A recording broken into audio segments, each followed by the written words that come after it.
She looked at me and she said, Doug, I don't understand what the challenge is here. She goes, I believe in you. The question is, do you believe in you? Believe in you. And I was like, ow. It's like that hurt. Could have just taken an arrow and shot it. It would have felt easier on me, right? And I was like, oh my gosh, that is the real question. It's not whether I take the job or I don't take the job or I do this or I do that. So now I slink back down to all 3 flights of stairs and I'm sitting in my little spider-filled office and I'm asking myself this question: do I believe in myself? Do I believe I can do this? I'm stuck. What am I going to do? And then I said, you know what? I'm rolling the dice. I'm going to believe in myself. Hello, and welcome to the Influence and Growth Mastery Podcast, where high-performing CEOs and entrepreneurs learn to scale smarter. I'm Tonya Gossage, founder of Gossage Consulting and the Power Connectors. Right here, every week, you're going to discover the real strategies in referral marketing, authority building, and AI-powered automation to help you attract high-ticket leads and grow through smart connections, not cold outreach. Today, we're joined by a man who has spent over 4 decades mastering the principles of sales, business, and leadership. He is the CEO was the CEO of Sales Strategies, the creator of Double Your Sales methodology, and a proven growth strategist who has built or scaled more than 35 businesses, generating nearly $1 billion in revenue for clients ranging from Fortune 500 to thousands of entrepreneurs. Doug C. Smith is also a proud veteran who served 12 years in the U.S. military, later becoming the president and sales of training for Tony Robbins and Chet Holmes, where he boosted sales by, listen to this, an impressive 4,000% in just 6 months. And by the way, Doug, thank you for your service. He's a family man, a trailblazer in sales automation with his software, Vivit No software, and now he is launching his newest and perhaps most meaningful venture, Agents of Honor. Agents of Honor is more than a business. It's a movement. It's about equipping business leaders, entrepreneurs, and sales professionals with honor-driven strategies that produce reliable, predictable, measurable results while building a legacy of integrity and impact, which I love. Doug's mission is simple. It's to help people succeed in business without compromising their values. I want you to help me welcome the founder of Agents of Honor, Doug C. Brown. Doug, thank you for coming and joining us today. Oh, I appreciate you having me here. I'm so grateful. I love what you said in the beginning, and I love the fact that, like you said, Doug C. Smith originally as the first name versus Doug C. Brown. And I love when that happens because people know that this is actually live, with the advent of AI and all that stuff. People are like, oh my gosh, is this live? So thank you. Yes. And I realized now that you said that I did it. And you know why I did it? One of my very good friends, that's her husband's name. Oh, Doug. Yes, Doug C. Smith. That's his name. And so my apologies, Doug C. Brown. I appreciate it. It's one of those things that it's like, I have in my life, I have mentioned somebody's name not being their name before, right? I mean, like, it'd be like, instead of Tonya, it's like, Tammy, welcome to the, whatever. And then you're like, I'm Tonya. So I always tell people in life and in business, I teach my kids this all the time. I'm like, you're going to make mistakes. So make room for it, because that's part of the success process. Amen. Mm-hmm. And it's nothing to be, we all do it. We all do it. Yes. I mean, my wife is Polish, and when she gets sleepy, tired, and we're talking, sometimes she'll start to go from English into Polish, and I don't understand what she's saying. So so it's like, and then she's like, "Oh, geez, I'm sorry, I made a mistake," right? It's like, just who cares? You're cute as can be. Good for you. Live and Mhm. real. And Yes, that's what people love too. Live and real. I yes, love it. I love it. And so one of the things that I want to say here too for the audience is, before we spoke a few weeks ago, we didn't even know each other. And right. so I feel like the universe has put the two of us together for a reason. We said this before. And one of the things that I thought of is I was like, and I said this to somebody earlier today. I said, I'm doing a podcast this afternoon, and I have absolutely fallen in love with the gentleman that I'm doing this podcast with. And she went, "What?" And I said, as a friend, I've fallen in love. I've created this new relationship, and the universe has put us together. And so, but that's what happens, that's what happens when you connect and synergies happen and when you're building new connections. And so I sincerely apologize for that. But I'm so thrilled that we have built a connection to where we can do this live. And you understand too that I'm real. But yes, one of my very best friends, that's her husband's name. And so thank you. He's got to be a great guy because he's got a name He Doug. is. That's He is a very great guy, and he too is a very successful gentleman. So, it's hard to get two, into the club. Then what I mean. Like, no. yes, yes, I love it. Okay, so here's where I want to start. Let's go ahead and get into this. So, I want to ask you: have you ever felt stuck? And so, Doug, I'm not asking you. My apology here. I'm asking my individual listening today. Have you ever felt stuck, knowing that you were meant for more, but you're not sure how to get from where you are, from where you want to be? I was there once. And today, Doug has rebuilt his life after losing nearly everything. And in just 6 weeks, generated over $870,000. He's helped entrepreneurs scale from five figures to multi six-figure deals. And he says the secret is simpler than we think. Okay. So I want you to stick around because this episode is for you if you have ever felt this way.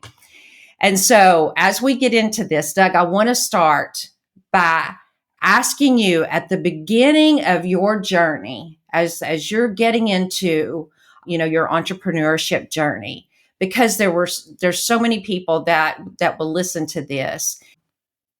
They know, some know that they're capable of more, but they're stuck. They're very stuck in what you said to me the other day, the invisible paid prison. And I Yeah. love that term and I'll never forget it. But the invisible paid prison of corporate life. What was that like for you at your lowest point, and how did you realize something was about to change for you? Well, it's a great question. I was still hearing when you said, "Have any of you ever felt stuck?" And I wrote down a big HELL yes, right? So, Yes. Yes, I've been there too. being stuck is part of actually growing. Yes, it When we're is. stuck, it's our brain saying, "Okay, we want something new or more or different." And we just can't figure it out yet, right? That's it. So yeah, the invisible paid prison. I mean, when it's a great question. What does it feel like when it was at the lowest low? It was like when I reflect back on that time, it was like I was dreading almost my whole day. Like I would get, I all right. So for context, I was the number one sales representative in a large organization. Out of 312, I was number one in volume and in consistency and deal size in the company. And so I was getting paid quite well. And, the CEO would call me on a periodic basis just to talk with me. about what new ideas I had. So I was kind of in that position, right? They were looking to groom me, to push me to the next levels. They offered me a couple positions just as I was about to leave. But I was at this place where it was like having a recurring disease that just wouldn't back off. It was like just kind of like every day I felt a little worse, a little worse, a little worse.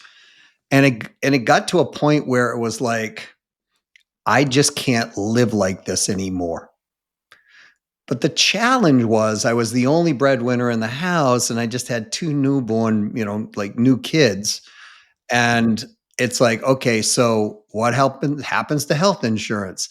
What happens if I, no longer have my, multi 6 figure potential thing going on, right?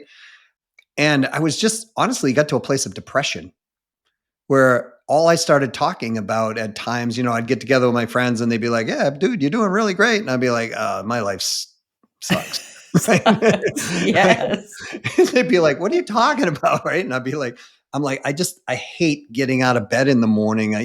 Wake up at 5:30, get on the road by 6, and like I go see these people, and yeah, I'm selling stuff and I'm doing this, but I'm just not having a good time at this process. So that's where it was kind of like at the lowest point. And then I just decided I had a mentor of mine, Richard Minervino. May he rest in peace. Richard was 30 something years, almost 35 years older than I was. And I think I reminded him of a young him. And I'd drive 2.25 hours to go sit in his office and he just talked to me about life and business. And he's told me a story one time where he was working for Southern New England Telephone. And I was in the telecommunications business at the time. And he said to me, he said, "Doug, it just got to a place," and he was explaining it to me. And I was in his office, beautiful office, like almost 1,900 square feet, and just all glassed in. It was awesome. The guy was worth about 350 million at the time. And Wow. he just told me the story about how he left the phone company. Now, this is back in like 1959 or 50, whatever it was. No one left the phone company. I mean, it was like the most secure job ever, right? It was like, but he got to that place and he was telling me the story that he wanted to be a telecommunications consultant. And there was no telecommunications consultant back then. He was like the first one. And when he was telling me this story, I'm sitting there going, damn, that's me. It's exactly me. This is like, you could just insert my name in this story and just change a few details. And so then he told me how he left. Wow. And so I mimicked it. I did the exact same thing. He told me he got his first client, was the Hartford Mutual Insurance Company. So I went out and I started getting clients for what I was going to do. And I had a telecommunications consulting business I was going to do and an auditing business. And I pulled money from my bank accounts and I got everything all set and I was good to go. And I gave notice. And frankly, it was kind of frightening. I got my insurance on Cobra, that was like that thing, right? And so I decided I'm going to give it a go. And I got a couple business partners and we all got together and we all started. And 4 months later, the company was earning $1,500 a month. My three business partners had left, and the $60,000 I put in was gone. And then I was like, "Oh my gosh, now what am I going to do?" Wow. Right? So, and then I'm sitting down, like I was living in this townhome, and I had converted the basement, which had no windows in it, and there were like spiders crawling on the ceiling. It was one of those things. And I was trying to drum up some business and all this other. Now, Matt, I go from being the top guy in this, company eventually sold off for $2 billion. It was a big company.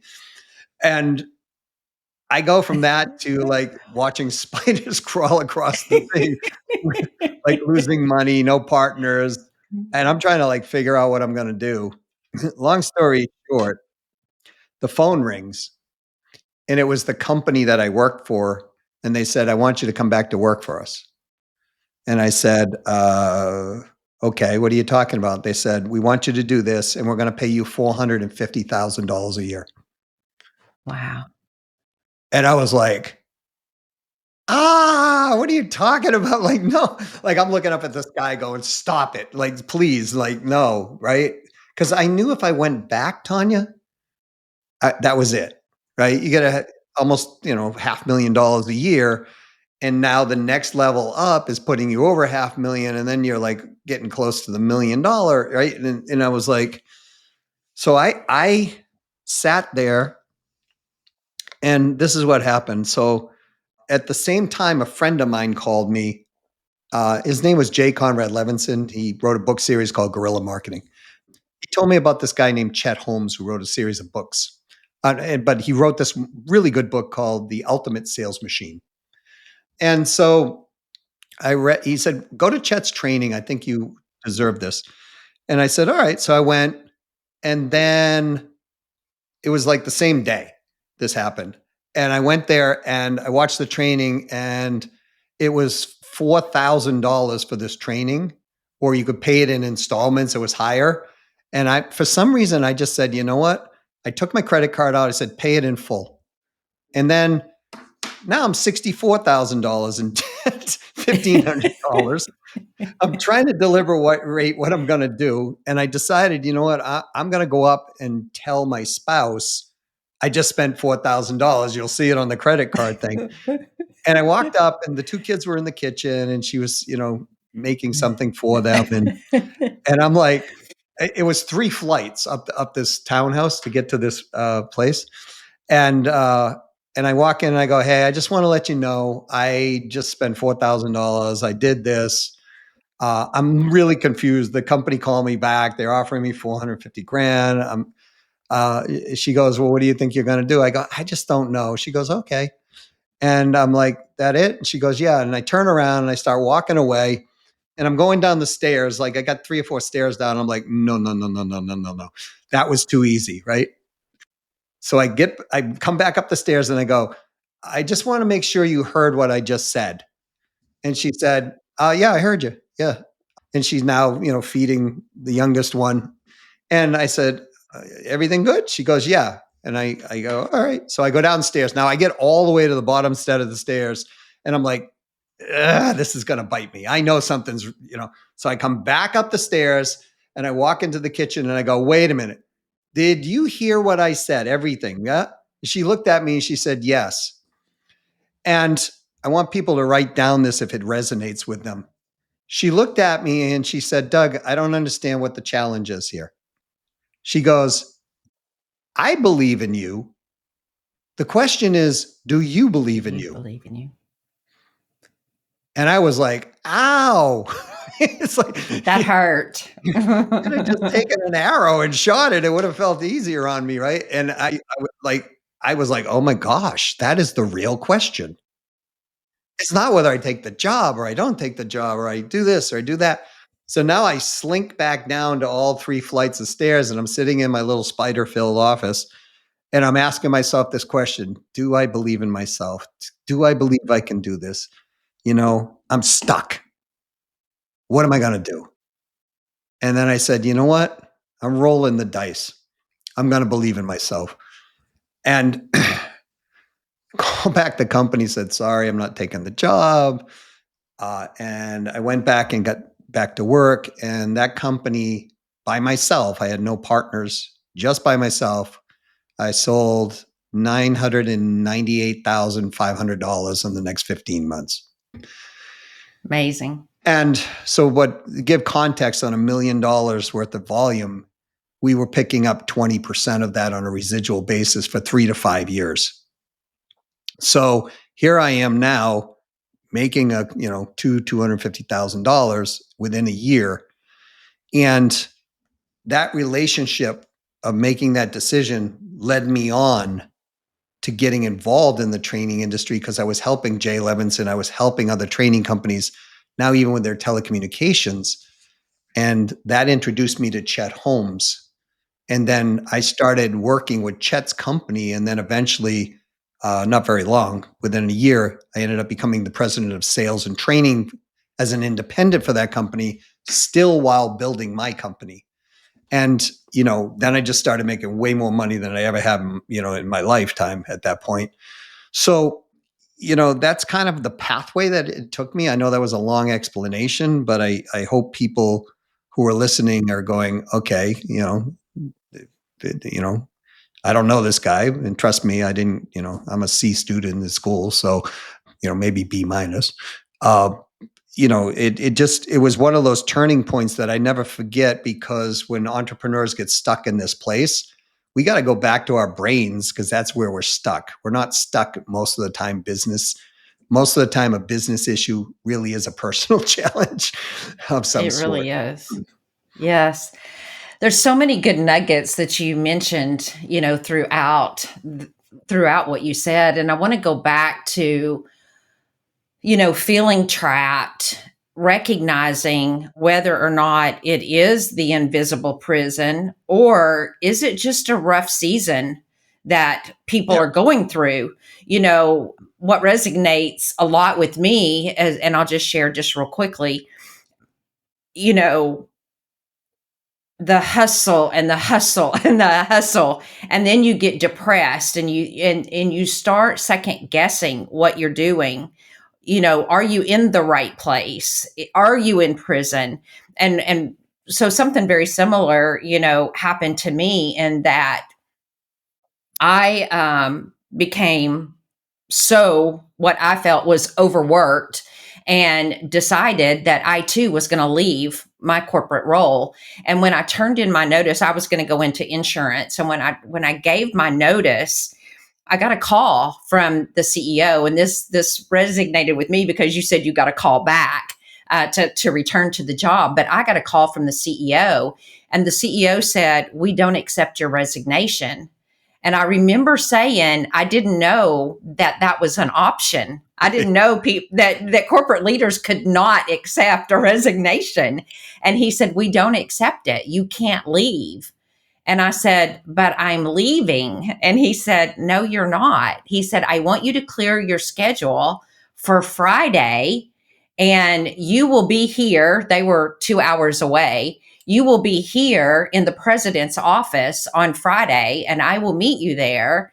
And we're going to discuss, and you're going to bring a list of all of the things that got you to this decision. And we're going to talk about them." And so I was like, what the heck is going on here? And so I remember taking a legal pad, Doug, and I had 6 pages, had 6 pages of things that got me to that decision. But where I was in that journey was, when I would go to lunch, I would be thinking, I'm going to walk out in front of the traffic and let a car hit me today. Yeah. Yeah. It wasn't like I was going to take drugs, or I was going to shoot myself or hang myself or anything like that. I was going to walk out into the traffic on a lunch break, so I didn't have to do that work anymore. I was just so stressed out from work. That was the only thing. It was just work. And so when I finally got the courage to tell my husband, he was like, "You're depressed." And I'm like, "No, I'm not depressed. I'm just overworked. And so when I went to that meeting, he was like, "Tonya, this is an easy fix. Let's fix it." And so he would get on the phone, and he would call somebody, and he'd say, "Let's take care of this. And so we just started marking off the items. And by the time I left at the end of the day, there were 2 things left on there. And he was like, "We can't fix these things quickly, but we will fix these things. Now, on Monday, you come back to work, and we're tearing up your resignation. So it makes me think, are we just in a rough season, or are we really in prison because we become afraid not to address or take care of the things that can be fixed? Yeah. And we move ourselves into a depressed situation. And it wasn't long after that I felt the pressure be relieved, and I wasn't depressed anymore. If Yeah. we call it depressed. And so can you speak to that? Because I think that's huge. And the answer might have been, go find another job. But I spent many more years with the company after all those things were fixed. But what it taught me, Doug, was stop not addressing things. It was face fear, because I was like, oh gosh, they won't take care of this. They won't address this. They won't fix this issue with this particular person. And I was the manager. I should have stepped up and been the leader that I needed to be, but that's when things changed for me.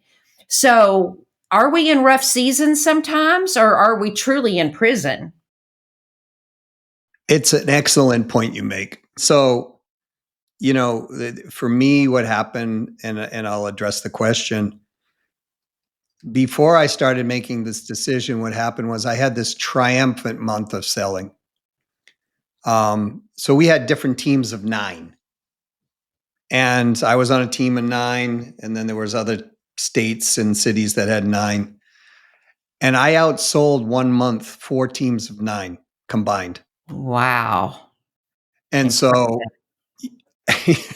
the paycheck Wow. that month was extreme, right? And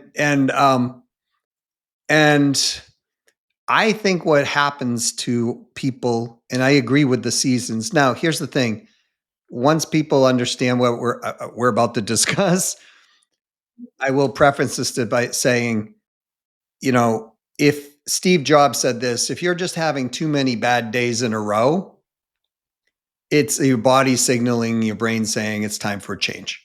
Right. Okay. Now, whether that change is internal within the company or that change is external, like you stayed, I didn't. If I had have stayed and understood what I understand now, I might have been good, but I didn't understand this. So when we create such certainty in our bodies and in our brain, we're using the limbic system of our brain.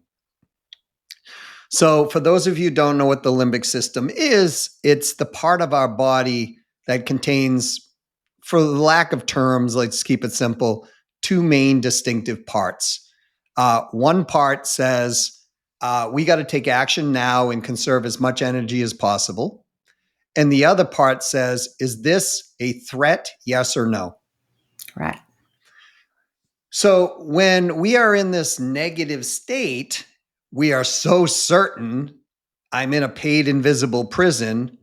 We are now in our limbic system, and our limbic system makes decisions like 1/200th of a second or something like that. It's so quick. It's what keeps us alive on the highway when somebody cuts over in the lane of our traffic and we're like, oh my gosh, we react very quickly. And thank goodness we have it. Right. Right. Right. Otherwise you just keep driving into the car, right? So it's there to protect us or to serve us. The challenge is when the limbic system kicks in and we're so certain, the prefrontal cortex of our brain, which is the reasoning side, actually follows the limbic system. It happens very quickly and it justifies our action. So this is a paid invisible prison. This stinks. I can't stand this. There's no way out. There's no way out. Prefrontal cortex is going, yeah, I guess you're right. Okay, yeah, we'll justify it. And so I think what happened in your case is they're like, listen, we're going to interrupt that pattern. You're going to come in on Friday. We're going to sit down and we're going to give your prefrontal cortex a break. And we're going to now talk about reasoning and rationale, and perhaps this is possible. I never had that, right? And so in any situation where we're in, whether we're in selling and we face an objection, the moment we get into our limbic system, we're going to fight, flight, or freeze. Usually freeze happens first, and then we're going to fight or flight. And your client, the prospective buyer, is going into the same thing. This is why, people sometimes they get arguing and then they get through the argument and they're not even like through the argument, but they're like, what are we arguing about? I can't even figure out why are you saying this? Why are you saying that? We're stuck in our limbic system. So we're going to have rough days if we stay stuck in our limbic system because we've got to now justify why we're acting this way because the limbic system goes, it's a threat. Anybody who comes in and tries to push logic into that is also a threat, including ourselves. So we're now going, well, maybe I could do this. Our brain is literally going, what's the matter with you, dummy? You don't realize we're in an emergency situation here? This is a threat. And now you're Mhm. fighting with your limbic system, which is going to create more stress, cortisol, adrenaline. Adrenaline gets fired into the body. What happens? We get amped up. The moment we start doing that, we start getting into this cycle of, adrenaline. Then it's like, oh, more fear, more adrenaline. Oh, more fear, adrenaline. It's actually called the adrenaline fear cycle. Those of you who have ever had panic attacks, I just described exactly what happens in a panic attack. Exactly. And it shuts down our reasoning ability of our potential. So in your case, I think you were having a rough season. And in my case, I was also having a rough season, but I didn't have that pattern interrupt that allowed me to step back and say, okay, perhaps there's another way. For me, when the $450,000 offer came in, it was a direct threat to what I perceived was my safety. If I go back, I'm now going back. I'm not even going into invisible paid prison. I'm going into solitary confinement now because now the paycheck is so much bigger and this is what's happening. And now I'm going to have a $1 million potential and I'm stuck. That's literally what was going through my head. So I think the question that I was asked is, I believe in you. Do you believe in you? Was something that I had to ask and say, well, perhaps I do believe in myself and perhaps I do, do that. Otherwise, we never get into the reasoning side of the brain. We've either got to interrupt it and allow it to calm enough so it can have a little bit of brain reasoning power, because it takes something like 1 to 2 seconds or something. So if something's happening in like 1/200th of a second and the other one's taking like 1 second, it's too late. I mean, that's like quick judgment. And then, of course, we've got to have a story to back it up, because now we're going out into the real world and people going like, well, dude, why'd you leave? They lost 5 of my accounts and I lost $10,000 in commissions, or I did this, I can do better out on my own, like all these stories we start telling ourselves to justify now this happens for good stuff and it happens for bad stuff. And Yeah.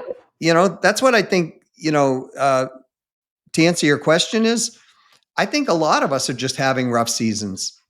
But the reality is, once we address this part of it, if you're still having a rough season, it's no longer you that's having the rough season. It's the situation we're in, and it's time to move.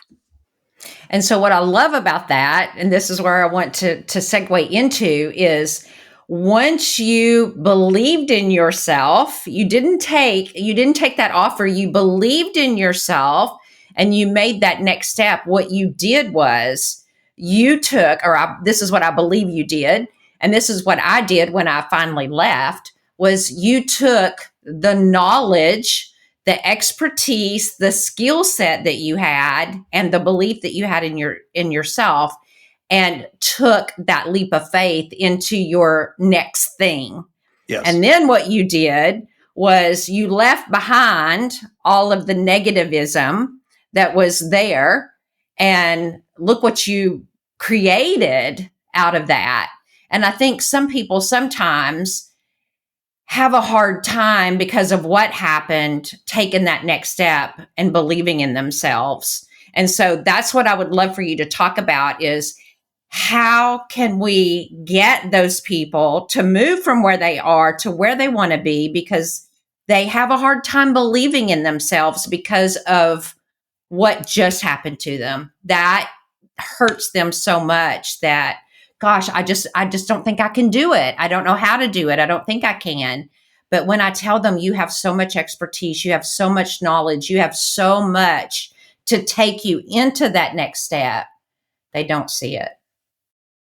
And that is likely because they're not able to take that part of the limbic system and interrupt it.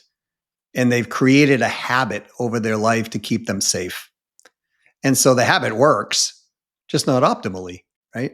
And so, to kind of give people a reference, like that company that I was working for that offered me the $450,000, you just sparked something in me. I think it was 2.5 years, maybe 3 years later. my company was actually selling $40 million a year of that particular carrier's product. Wow. Right. So, um, Wow. if I had stayed there, I would have sold probably that internally, but now I was getting paid externally a lot more money for it. So the what I think happens is I don't think I know what happens where people want to move from point A to point B, and they kind of get in that stuck state. The first step to getting out of that is creating awareness around what's true and what's not true. See, those stories we tell ourselves are super powerful, you know, but eventually we all kind of tell the story enough so we actually believe it because in our head it's true now. Right. You know, I remember watching there was an old sitcom called Married with Children, and Al Bundy and Peggy Bundy. And Al Bundy, when Peggy used to get into like a discussion with him, they got a little bit like not heated, but got to him emotionally. He would come out and say, I threw 3 touchdowns in one game at the Polk High, football thing, and I could have been a pro, but then I married a redheaded woman who took my life down, and then I'm a shoe salesman now, and all this other stuff, and it was his way of reliving the story, and we tend to do that. So one of the first things that I teach people in this process, because I do still a fair amount of work with people on that internally in the company or even externally, is we've got to get to what's truth and what's not truth. Is the story true? Is the story not true? And what happens for most people is there's a trigger level that happens, a stimuli of some sort. That stimuli or stimulus comes, like, think about it in a Y. We've got the Y on the bottom, and then it forks off, and there's like a little intersection where it forks off. When we get that stimulus that happens, it's a trigger event. And all of you probably can relate to this, where you just had something happen, and then all of a sudden you're just reacting. And that's good if it's in a positive manner.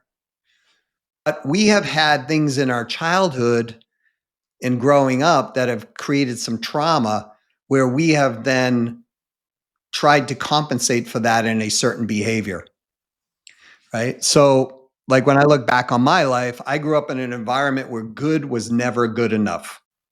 It was like, and this was my mother, that was on my mom's side. And it didn't matter what it was. Like, if I brought home an A, it would be like, well, that's really good, but to get into Princeton, you need an A plus, right? It's like, it's like, Yep. okay, right? Yes. It was that type of environment. I was, a pretty good musician, I thought, and I'm playing piano one day, and my mom walks by and she goes, you sound really good, but you'll never make it as a professional musician because your grandmother was a concert pianist, right? Yes. So I can relate. I can relate. So we start developing behaviors early on to stop us from getting hurt, to keep us safe, et cetera, et cetera. And then we start doing this over and over and over and over and over. And the story we're telling ourselves, it becomes a habit. So if you go up the Y, if you got a stimulus, and let's say the left side of the Y is, oh no, don't go there, bad time, but you're habituated to go there, you will do that. Any human being it can be programmed like this. It's like the old Pavlovian dog response. Ring the bell, bam, dog eats, right? Yes. So what we've got to be able to do is interrupt that pattern to be able to go down the right side of the Y, which is what we want anyways. And if we don't do that, we won't move from point A to point B because our view of ourselves is set in that story. So, folks, those of you who are listening, please be careful of the labels that you stick on your own self. There's a difference between I'm fearful or I'm a fraidy cat. When you put the fraidy cat label on, every trigger that comes down, you're going to act like a fraidy cat. And so if we want to move from point A to point B, and we know we're clear we want to go there, then we have to interrupt that pattern and reinstall a new pattern. Yes. If we don't do that, as Tony Robbins used to say, we'll set our thermostat at 72. And if we start to get to 76, we'll turn the air Yes. conditioner on to bring it back down to Yeah. 72. And so the first step in that is getting awareness. And what I recommend people do is just take an ordinary business card that has a back that's just blank. Blank on the back. Carry it around, carry a pencil or pen around. And anytime you tell a non-truth, just strike the back of the card. It doesn't matter if it's a tiny little lie or a big whopping lie. As long as it's a non-truth, just strike the card. Then when you get to, 5, you just do what's on the back of the card here, and you just track it over the week. That's so good. And what will end up happening is it start to reveal the pattern that's happening. So, and I'll give people, I had a friend that actually I coached through this process, and he was making $140,000 a year in his commissions. He was a full commission salesperson. And in year 1, he went from 140,000 to 2.1 million in commissions. Wow. And this strike, Significant. the strike the card thing was one of the big things for him. And, he came back and he had in his first week, he had 72 strikes on the back of his card. Wow. Wow. And I said to him, I said, hey, would you learn from this? He goes, I'm an effing liar. I lie to everything, everybody. I lie to my clients. I lie to this. I lie to my wife. I lie to myself, and he's going on and on and on. So once we understood what the pattern was, then we worked on how to interrupt the pattern. And then, this all stemmed from his childhood, which for most of us it would. It could be later in adulthood, but we're just, once we do that, we're able to interrupt the pattern, because that trigger level that comes in will always be a feeling or a thought. Once we know the feeling that's coming on, we just have to ask a different question, interrupt the pattern. So I just teach people to do something like, as soon as they feel it, they're like, oh, hey, old friend, how you doing? Come on in. Let's have a conversation. With what you're saying right now, is this even true? Right? And that's enough to break the pattern. And then it gives us, our brain, the prefrontal cortex, time to come in and say, okay, what do I really want as an outcome here? And this allows us to go down the right side of the fork more often. And the more we go down the right side of the fork, the more we will move from where we are to where we really want to be. Because what we realize is it's not so scary. I'm peeling the labels off. I'm not a fraidy cat. You put a new label on that says, I have fear at times, but I'm a courageous individual. If you think about the rules of those labels, you start to act differently. And then you start to see, okay, this is a little safer and this is a little better.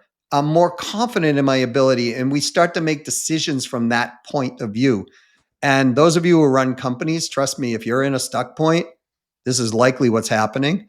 I know lots of very well-known, famous, people and CEOs. And if they don't work on these triggers themselves, their companies get stuck. So Right. our lives will get stuck. Our companies will get stuck. And believe it or not, our personal lives actually suffer the blow as well, because we start, if we're like a fraidy cat, we start teaching our kids to be fraidy cats. And, you don't realize it, but then all of a sudden your child starts growing up and start mimicking what you were Yes. saying. And you're like, whoa, no, that's wrong. And Yes. then they're like, well, but I learned it from you, and then it's like, it starts to repeat the pattern. And this is why we see generational people repeat the same pattern, because it's taught, through tribal training from human to human to human to human. So to move from point A to point B, we've got to run through that pattern process and interrupt it and reinstall a new pattern. And then it takes a little bit of time, not a lot of time, really. I mean, you can do this in, well under 3 to 6 months. You start to realize there's a new pattern. You start to make decisions differently. You start to see different outcomes. I absolutely love that. And I'm going to steal that from you, because what I have done in the past is have people reframe what they just said that was negative. I used to have someone in corporate that I asked her, I said, have you ever realized how negative you talk about yourself? And she was like, I do. And I wished I could stop. And I was like, maybe I could help you by pointing it out every single time you do it and Yeah. ask you to reframe it. And so Yeah. we worked on that for a while. And then I have someone now that she calls herself stupid. And I'm like, you're not stupid. Stop, don't call yourself stupid. And so, but I'm going to use that because I think that that would definitely be very beneficial for people. You've proved that it is beneficial, Yeah. so I'm definitely going to use that. And I had a lot of help along the way too, Tonya, right? Because I mean, I was the president for Chet Holmes, Tony Robbins companies, and so you hang around with Tony Robbins, some of this gets Yes, absorbed and you start to see it, right? yes. And then I worked with a gentleman named Russ Whitney, who I'm still good friends with today. He's an awesome guy. I learned so much from this man. And he had a company doing $1 billion a year, and he lost 80% of his net worth, and he was kicked out of his company, and he lost his family ties overnight. Wow. And he went on this path. He wrote this really cool book called Inner Voice. And I actually helped him build out a process on inner voice. So when I was working with him, he actually helped me, coached me through a lot of the process.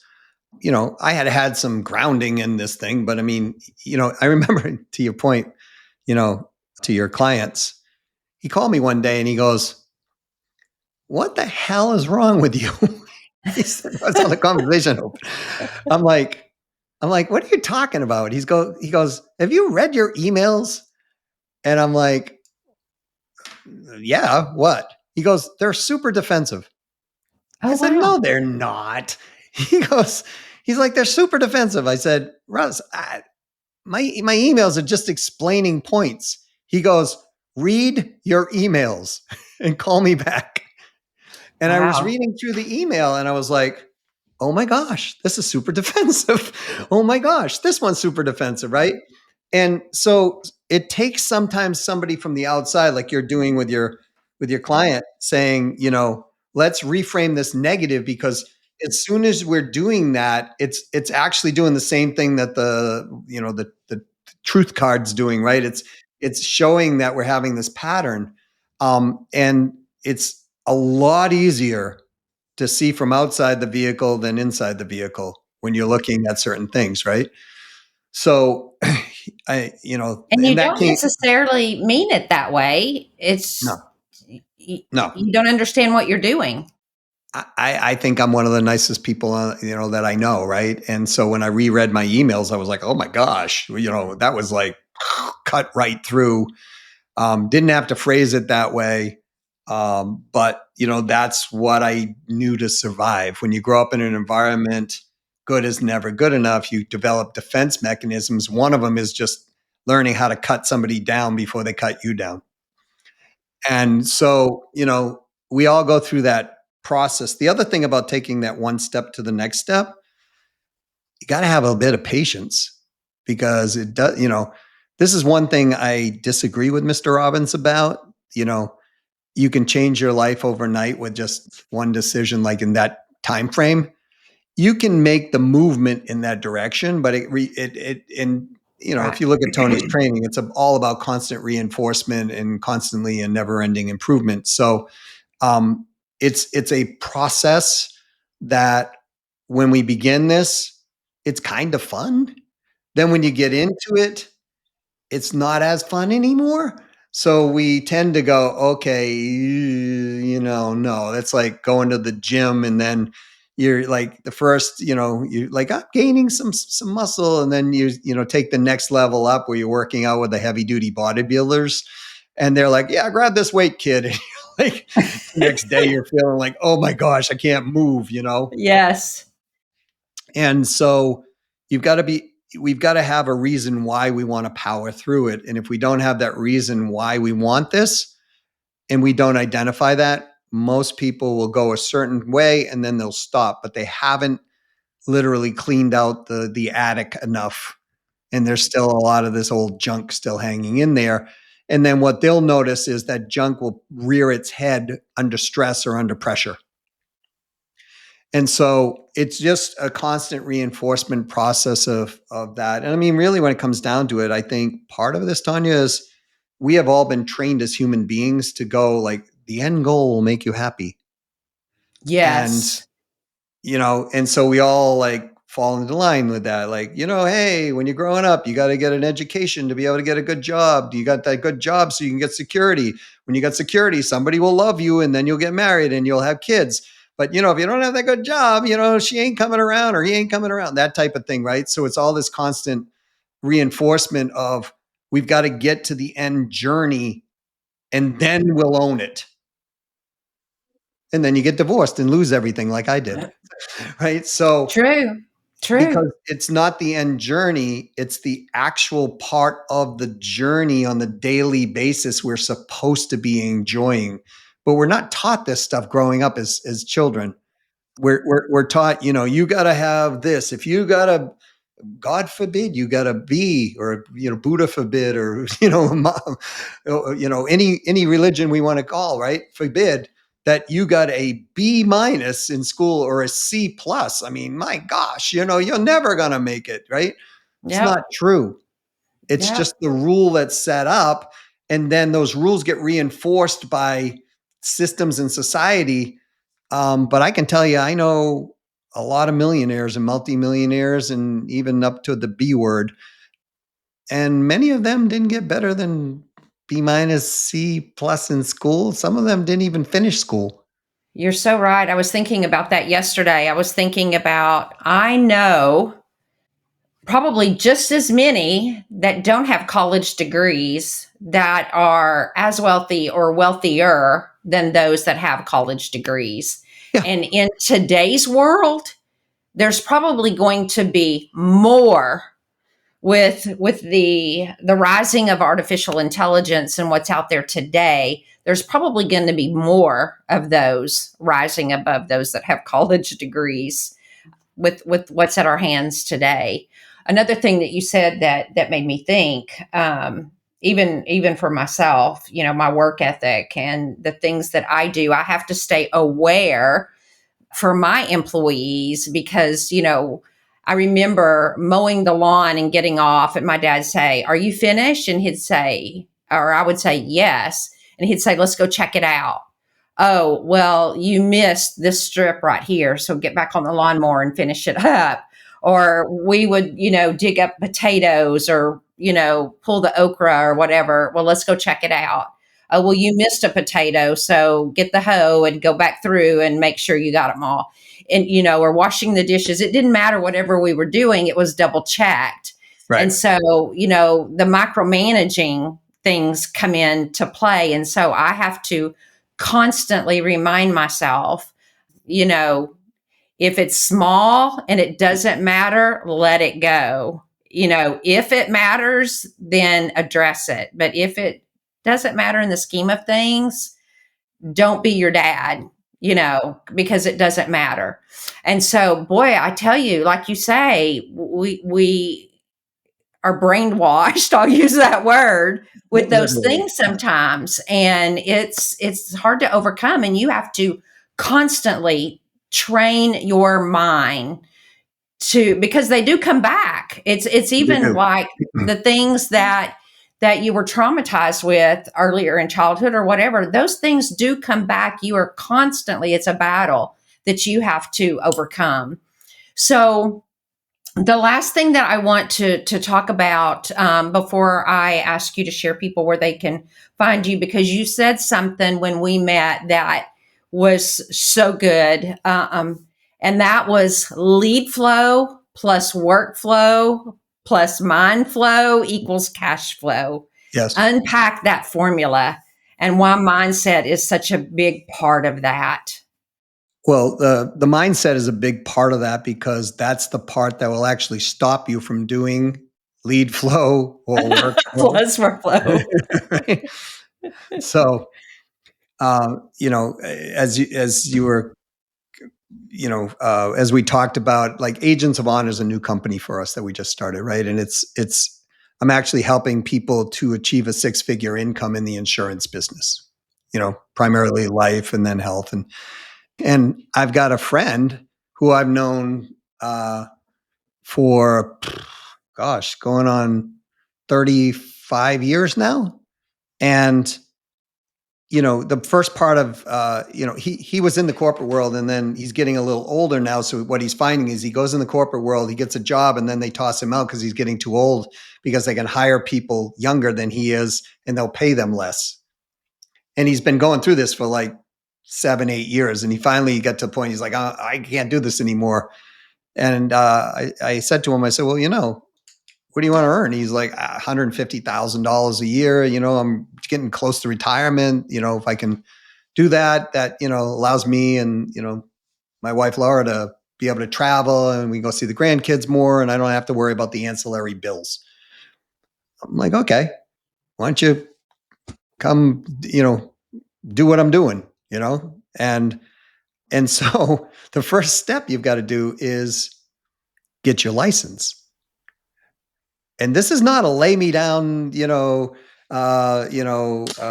me through the flowers type of, and I'll look at the sunshine and smell the roses type test. This is a No, very in-depth, challenging exam, so to speak. took me twice. Okay, Get well, it. there's proof of the process, right? And it's very difficult to ace it in the first try. And so he says to me, he's like, "Oh, dude, I'm not good at taking tests." Me either. Right? So, It was grilling. well, there's the limbic system that There's some mindset. There's some mindset right there. Right. So it's the mindset, like, I can't do this. So, fortunately, my wife, she was an educator, and I don't know how she does this, but she was teaching math because she has her master's in math. But she was able to get kids to get straight A's in math on a consistent basis. Wow. That's awesome. I was like, I'm still at awe on how she does it, but she has this process to shortcut learning. And she told me, she said, Doug, there's a difference when you're learning to pass a test or learning information for the sake of learning information. So she had this whole process. True. So we started putting it into this, and everyone who's gone through it has passed their test in the first time, and they've taken as little as 2.5 weeks from the time they sign up to pass the test. And so far it's been 100%. And so when my buddy Mike was like, I can't take this test, I'm like, you and my, You go can see do my it. wife. Right? And so, but he's been like pushing it off and pushing it off and pushing it off. And then finally, when he started working with her, actually today, he passed his test. Wow. On his first shot, right?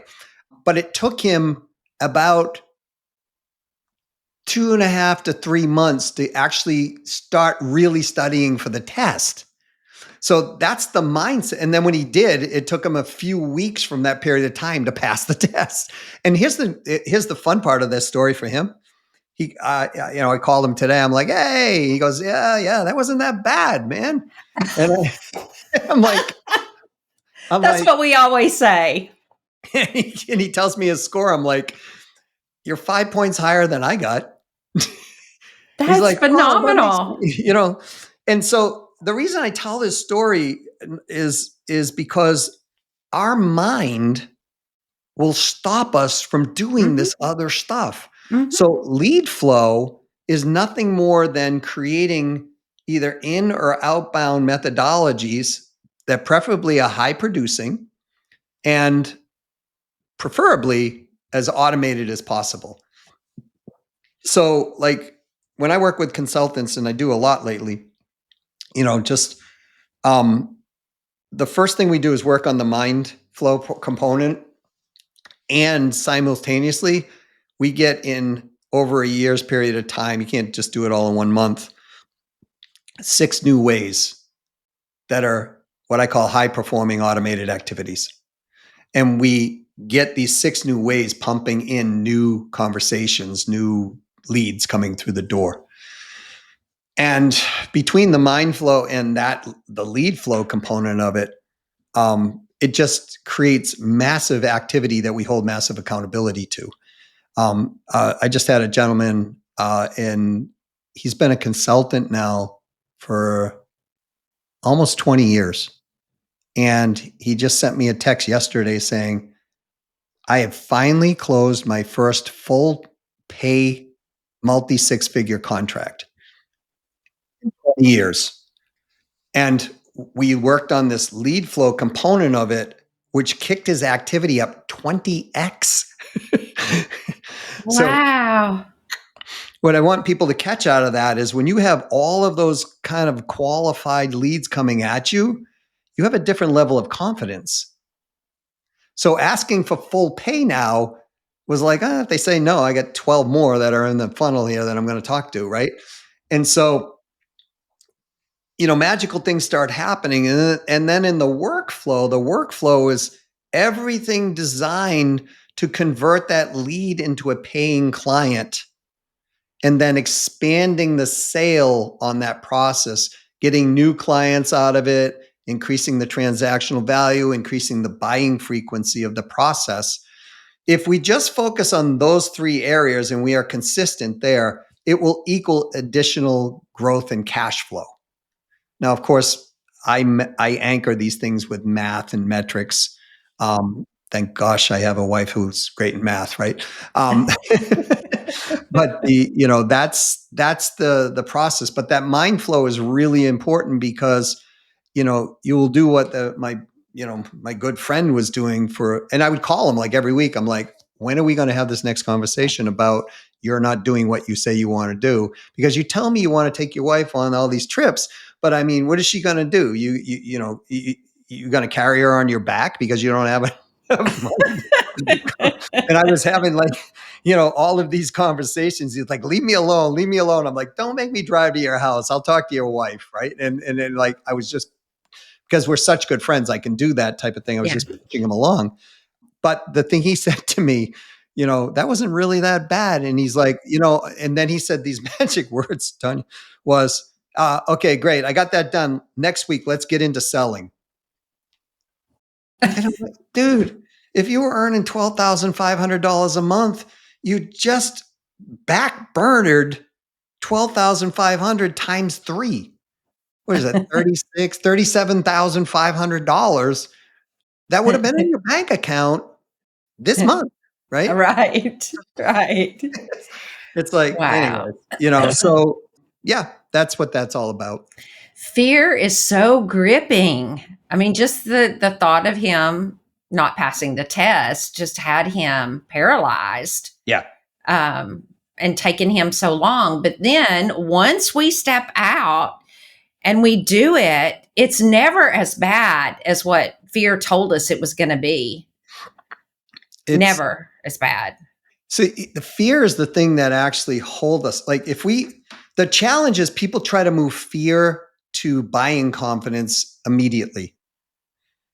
And what I teach people and teach my daughters this as well is you must move fear to neutral first. If you try to move from fear to buying confidence, you'll induce more fear because it seems overwhelming in most cases, right?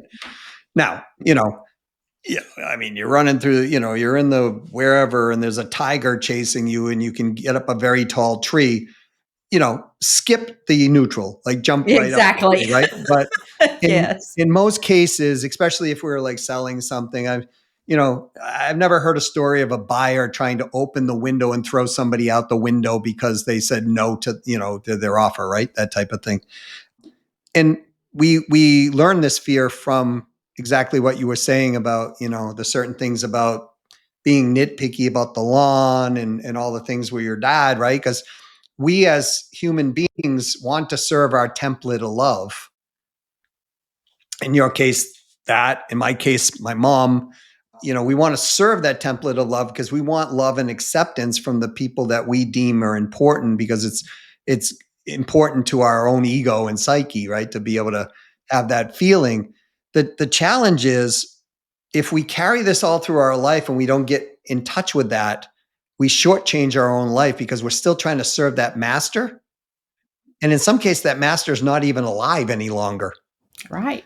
I have a friend right now that's going through that. I mean, she's approaching 70 years of age, and she's still carrying it. And it's like, it's destroying her life. But, we've got to get to that place where we go, I want more than this outcome for myself. And here's the reason why. And then go after that process and understand that what we're doing is we're just trying to serve that template of love. Right. And, and we see that in all kinds of ways. There's this really great, I just saw this, it's called Zucker. It's on Netflix. It's about a psychiatrist, and he's being now interviewed by his, the what do they call him? Psychiatrist, as client, or his, whatever they call it in the medical world. It's, is patient. He's being interviewed by his patient. That's what I say. It wasn't coming to me either. I kept wanting to say client.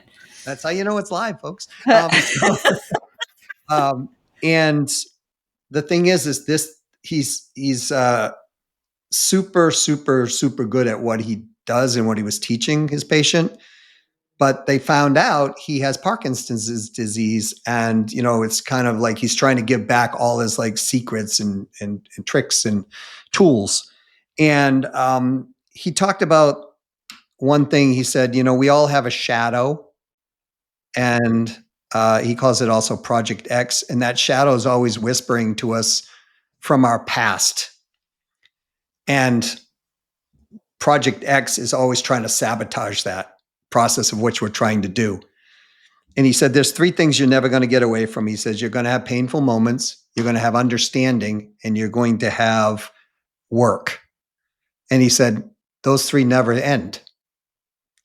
So for all of us, if we're thinking, hey, like I do this little back of the card exercise or whatever. No, it's one of these things we have to consistently continue, no matter what point we are in life, because life is going to challenge us all the way through, and they'll drag up that template of love. Like you said, it comes back.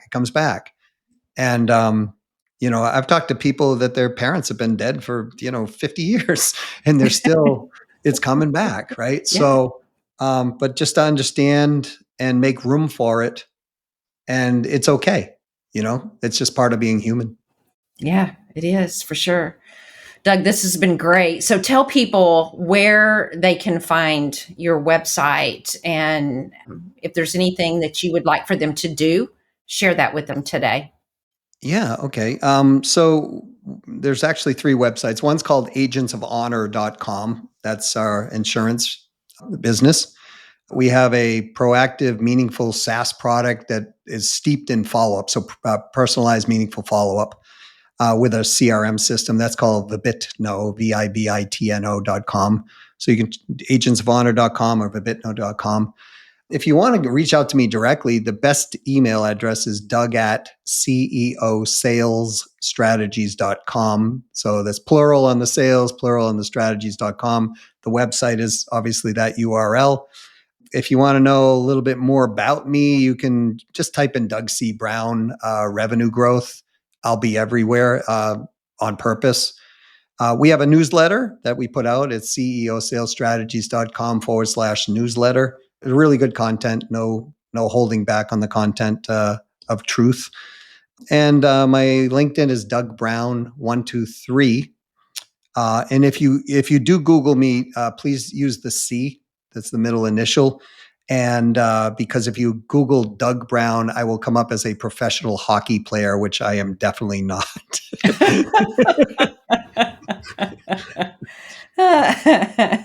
And he's not the other Doug Brown that I mentioned earlier. Yes. Doug Smith. Yeah. He is not Doug Smith. Oh, goodness. And Doug, thank you so much for being on today. I really appreciate it. It's such a great talk today. And for those of you that are listening on your favorite audio channel, or if you're watching this on YouTube, we thank you for being here today. And if the episode has helped you see a path from where you are to where you want to be, I want you to hit the follow on this podcast, leave a comment that says, Tonya, this was great information that you and Doug shared, and share it with a friend who is ready for their next chapter. And don't forget, we host masterminds and Q&As on Alignable. So check that out. There'll be a link in the show notes for you to join me there. And if you want to learn how to incorporate AI into your business, join my CEO Toolkit, which that link will be in the show notes as well. As always, thank you for listening, and I'll see you again right here next week. Thank you. Thanks for tuning in to the Influence and Growth Mastery podcast. If you're ready to attract high-ticket leads, scale with AI, and grow through powerful referral networks, visit my website, gossageconsulting.com. Don't forget to subscribe, leave a review, and share this episode with any CEO who is ready to simplify, scale, and succeed without the burnout. Until next time, stay influential and keep building smart connections that drive the real growth. See you soon.